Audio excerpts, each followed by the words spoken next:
یہ لوگ بڑے صبر کرنے والے ہیں، سچائی کے خوگر ہیں، عبادت گزار ہیں، اللہ کی خوشنودی کے لیے خرچ کرنے والے ہیں اور سحری کے اوقات میں استغفار کرتے رہتے ہیں۔ اللہ نے خود اس بات کی گواہی دی ہے اور فرشتوں اور اہل علم نے بھی کہ اس کے سوا کوئی معبود نہیں جس نے انصاف کے ساتھ کائنات کا انتظام سنبھالا ہوا ہے۔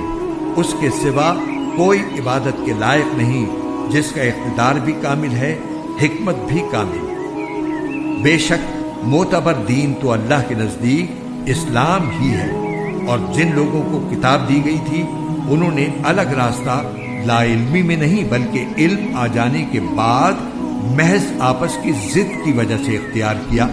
اور جو شخص بھی اللہ کی آیتوں کو جھٹلائے تو اسے یاد رکھنا چاہیے کہ اللہ بہت جلد حساب لینے والا ہے۔